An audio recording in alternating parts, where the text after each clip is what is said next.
കുറേ നാളുകൾക്ക് മുമ്പ് കണ്ണൂരിൽ വെച്ച് നടന്ന ഒരു SNDPയുടെ പരിപാടിയിൽ മുഖ്യാതിഥി മുഖ്യമന്ത്രിയായിരുന്നു. SNDPയുടെ പ്രോഗ്രാം ആയിരിക്കുമ്പോൾ ഗുരുദേവൻ്റെ കീർത്തനത്തോടു കൂടിയാണ് ആരംഭിക്കുക.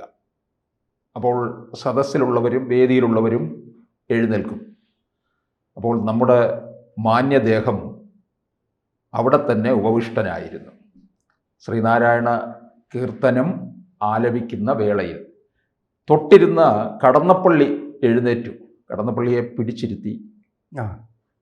കടന്നപ്പള്ളിയായിരുന്നു അല്ലേ? കടകംപള്ളിയല്ല? അല്ല, കടന്നപ്പള്ളി. കടന്നപ്പള്ളിയോടെ കടന്നു കയ്യാ കാണിച്ചത്. പിടിച്ചിരുത്തുകയാണ് ചെയ്തത്. അപ്പോൾ ഇപ്പോൾ ആ ഗുരുദേവനോടും SNDP സമുദായത്തോടും അതിതീവ്രമായ പ്രേമമാണ് മുഖ്യമന്ത്രി പിണറായി വിജയനുള്ളത്. ആ പ്രേമം ഒരു കപടമല്ലേ? സംശയം എന്താ? ശബരിമലയിലെ അയ്യപ്പനെ സഖാവ് അയ്യപ്പനാക്കുന്നത് പോലെ ശ്രീനാരായണ ഗുരുവിനെ സഖാവ് ശ്രീനാരായണനാക്കാനുള്ള ശ്രമങ്ങൾ ഇവർ പണ്ടേ ആരംഭിച്ചു കഴിഞ്ഞതാണ്. കാരണം പ്രബലമായിട്ടുള്ള ഒരു വോട്ട് ബാങ്ക് അതിൻ്റെ പിന്നിലുണ്ട്. പക്ഷേ ശബരിമല അയ്യപ്പനെ അത്ര സീരിയസ് ആയിട്ട് എടുത്തിരുന്നില്ല. കാരണം ഛിന്ന ഭിന്നമായിട്ടുള്ള ഒരു സമുദായങ്ങളാണ് അതിൻ്റെ പിന്നിലുള്ളത്. അതുകൊണ്ട് അവരുടെ വോട്ട് ഞങ്ങൾക്ക് കിട്ടിക്കോളും. അവിടെ ഞങ്ങൾ നവോത്ഥാനത്തിൻ്റെ മതിലുമൊക്കെ കെട്ടി ബിന്ദു അമ്മണിയെപ്പോലെ, തൃപ്തി ദേശായിയെപ്പോലെ, റഹ്ന ഫാത്തിമയെ പോലെ കുറേ സ്ത്രീകളെ അനാവശ്യമായിട്ടും നിയമവിരുദ്ധമായിട്ടും പോലീസിൻ്റെ യൂണിഫോം അണിയിച്ചുകൊണ്ട് അങ്ങോട്ട് പോയി കഴിഞ്ഞാൽ ശബരിമല എന്നുള്ള വിശ്വാസത്തെ, അതിലടങ്ങിയിരിക്കുന്ന നൈഷ്ഠിക ബ്രഹ്മചര്യത്തെ തകർത്തുകൊണ്ട് നമുക്കിവിടെ ഒരു വലിയ വിപ്ലവം സൃഷ്ടിക്കാം എന്നുള്ള വിശ്വാസത്തോടു കൂടി പോയതാണ്. ജനങ്ങൾ നിശബ്ദമായിട്ടുള്ള നാമജപ ഘോഷയാത്രകൾ നടത്തിയതേ ഉള്ളൂ. അവർക്കെതിരെ വരെ ക്രിമിനൽ കേസുകളെടുത്തു പലതും ഇപ്പോഴും അവശേഷിക്കുകയാണ്.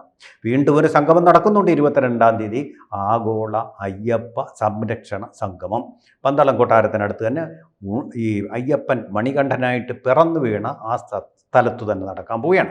അതവിടെ ഇരിക്കട്ടെ. നമ്മുടെ ഈ വിഷയത്തിലേക്ക് വന്നു കഴിഞ്ഞാൽ, മുഖ്യമന്ത്രി എന്ന് പറയുന്നത് ഒരു ഭൗതിക വിശ്വാസിയാണ്.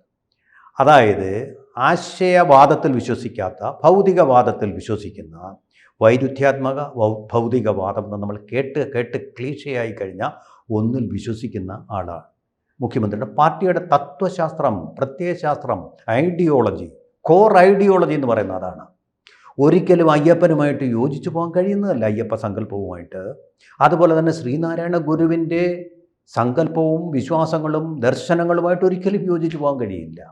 ദൈവദശകത്തിലെ തന്നെ ദർശനങ്ങളാണ് അദ്ദേഹത്തിൻ്റെ ഏറ്റവും പ്രബലമായിട്ടുള്ള ദർശനങ്ങളായിട്ട് നമ്മൾ മനസ്സിലാക്കുന്നതും പഠിച്ചുകൊണ്ടിരിക്കുന്നതും. മനസ്സിലാക്കാൻ വളരെ വിഷമമുള്ള ഒന്നാണ്.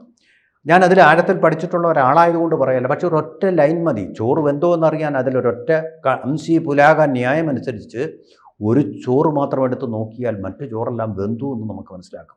ഒരൊറ്റ ലൈൻ ദൈവദശകത്തിൽ നിന്ന്, ദൈവമേ കാത്തുകൊള്ളുകനും കൈവിടാതെന്നെ നീ, നാവികൻ നീ ഭവാബ്ദിക്കൊരാവിതൻ തോണി നിൻ പദം എന്നാണ് പറഞ്ഞിരിക്കുന്നത്.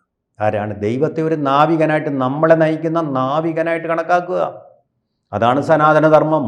ആ സനാതനധർമ്മം തന്നെയാണ് അദ്ദേഹം എന്നും ജീവിതത്തിൽ ഉടനീളം അനുഷ്ഠിച്ചിട്ടുള്ളത്. അരുവിപ്പുറത്ത് എന്താ പ്രതിഷ്ഠ വെച്ചത്? അരുവിപ്പുറത്ത് ശിവൻ്റെ പ്രതിഷ്ഠ. ശിവൻ ആരാണ്? ശിവൻ എന്ന് പറയുന്ന ആ ആദി ദൈവം, അല്ലെങ്കിൽ ആദി യോഗി, അദ്ദേഹം സനാതനധർമ്മത്തിൻ്റെ കൈലാസഭൂവിലിരുന്ന് അരുളുന്ന ഒരു സങ്കല്പമാണ്. ഈ സങ്കല്പങ്ങളുമായിട്ട് ശിവനെ വിളിക്കുന്നു, നാരായണ ഗുരു ശിവനെ വിളിക്കുന്നു. ആ സങ്കല്പങ്ങളുമായിട്ട് എന്തെങ്കിലും മാർക്സിസ്റ്റ് പാർട്ടിക്കോ അതിൻ്റെ ഏതെങ്കിലും സഖാവിനോ യോജിച്ച് നിങ്ങളുടെ സ്റ്റഡി ക്ലാസ്സിൽ അതുവല്ലതും പഠിപ്പിക്കുന്നുണ്ടോ? ഒന്നുമില്ല. നിങ്ങൾക്ക് അതുമായിട്ട് യാതൊരു വിശ്വാസവും ഇല്ല. മനുഷ്യൻ്റെ മൂഢവിശ്വാസങ്ങളാണിത്. മനുഷ്യൻ കഴിക്കുന്ന കറുപ്പാണ്, ലഹരി വസ്തുവാണ് മതം എന്ന് വിശ്വസിക്കുന്നു നിങ്ങൾ.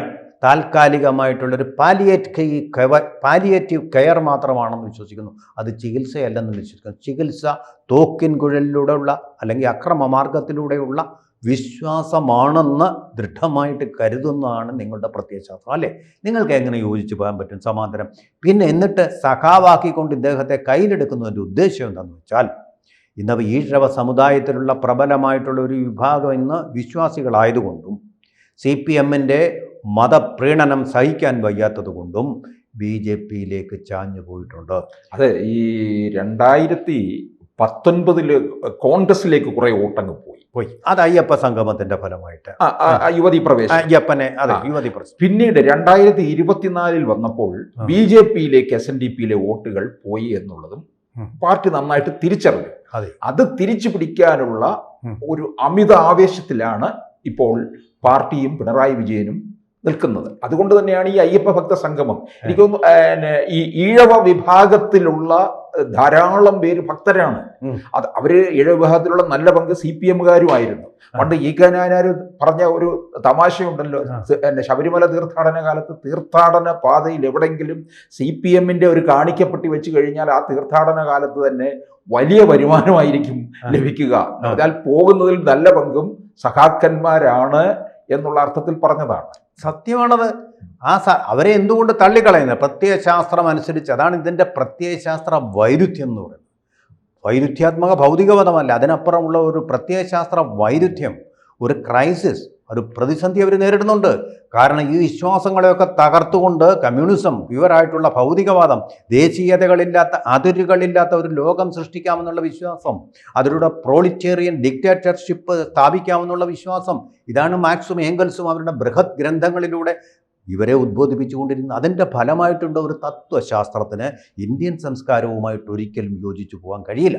പക്ഷേ കാൾ മാർക്സ് വിവരമുള്ള ആളായിരുന്നു. അദ്ദേഹം പറഞ്ഞു, ഇന്ത്യയുടെ തനതായ സനാതന സംസ്കാരം മറ്റു രാജ്യങ്ങളിൽ നിന്ന് കുടിയേറിയ അധിനിവേശം നടത്തിയ സംസ്കാരങ്ങളെ കൂടുതൽ സംസ്കൃത ചിത്തരാക്കി മാറ്റി എന്ന് പറയുന്ന അത്തരം എല്ലാവരെയും ഉൾക്കൊള്ളുന്ന, ഏത് ഭൗതികവാദിയെ ഉൾക്കൊള്ളുന്ന ലോകാഹിതന്മാരെയും ചാർവണന്മാരെയും കണാദന്മാരെയും എല്ലാം ഉൾക്കൊള്ളുന്ന വിശാലമായ ഒരു സംസ്കാരം. അതിപ്പോൾ മുഖ്യമന്ത്രി സംസാരിച്ചിട്ടുണ്ട്. ഇത് തന്നെയാണ് RSSും പറയുന്നത്. ഹിന്ദു എന്ന് പറയുന്ന ഒരു മതമല്ല, ഒരു സംസ്കാരമാണ്. അതുകൊണ്ട് നമ്മളതെല്ലാം ഉൾക്കൊള്ളണം. നിങ്ങൾ ഇന്ത്യക്കാരനാണെങ്കിൽ ഈ ഹിന്ദു സംസ്കാരം ഉൾക്കൊള്ളണം. നീ വിചാരിച്ച അമ്പലത്തിൽ പോയി തൊഴണമെന്നല്ല പറയുന്നത്. ഇതിനെ ഉൾക്കൊണ്ടേ നിങ്ങൾക്ക് പോകാൻ പറ്റൂ. ഇവിടെ ഏത് കമ്മ്യൂണിസ്റ്റ് പാർട്ടി ആയാലും അതിനെതിരെ പോയി കഴിഞ്ഞാൽ നക്സലൈറ്റുകളുടെ കൊണ്ട് അവരുടെ അവസാനമായല്ലോ. റെഡ് കോറിഡോറിൽ തീരുകയാണ് നക്സലിസം, അതുപോലെ തീരും. അല്ലെങ്കിൽ നക്സൽ ബാരിയിലെ പോലെ തീരുകയാണ് ചെയ്യുക. മാർക്സിസ്റ്റ് പാർട്ടിക്കും അതുതന്നെയായിരിക്കും സംഭവിക്കുക. പക്ഷേ പാർലമെൻ്ററി വ്യാമോഹവും അധികാര രാഷ്ട്രീയത്തിൻ്റെ ആ തണലും ആസ്വദിക്കാൻ വേണ്ടിയിട്ട് ഇത്തരം ദൈവികമായിട്ടുള്ള ശ്രീനാരായണ ഗുരുവിനെ പോലുള്ളവരെ, സ്വാമി വിവേകാനന്ദനെ പോലുള്ളവരെ, ശ്രീരാമകൃഷ്ണ പരമഹംസരെ പോലുള്ളവരെ അവർക്ക് തീർച്ചയായിട്ടും അംഗീകരിക്കേണ്ടി വരുന്നു. ഇപ്പം നവരാത്രി വരികയാണ്. നവരാത്രിയിൽ ആഘോഷങ്ങൾ നടത്തുന്നത് ആരാണ്? CPM-ന്റെ കേഡറുകളാണ്.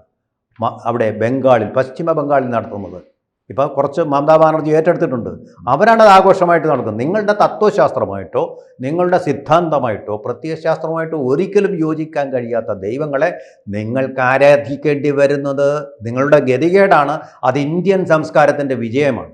അതുകൊണ്ട് ഹിന്ദുമതം ഒരു സംസ്കാരമാണെന്നുള്ള സത്യം ഇപ്പോഴെങ്കിലും പിണറായി വിജയൻ മനസ്സിലാക്കിയതിൽ വളരെ സന്തോഷമുണ്ട്. പക്ഷേ ശ്രീനാരായണ ഗുരുവിനെയോ ശബരിമലയിൽ വാഴുന്ന അയ്യപ്പനെയോ സഖായ അയ്യപ്പനും സഖാവ് നാരായണനുമാക്കി മാറ്റാനുള്ള നിങ്ങളുടെ ശ്രമം ഒരു കാലത്തും ഈ സംസ്കാരത്തിനുള്ളിൽ നിന്ന് വിജയിക്കാൻ പോകുന്നില്ല. അതിന് വേറെ സംസ്കാരങ്ങൾ കണ്ടെത്തേണ്ടത് തന്നെ വരും. കൂടുതൽ വാർത്തകളും വിശേഷങ്ങളും നിങ്ങളിലേക്ക് എത്താൻ ABC മലയാളം സബ്സ്ക്രൈബ് ചെയ്യുക, ബെൽ ബട്ടണും അമർത്തുക.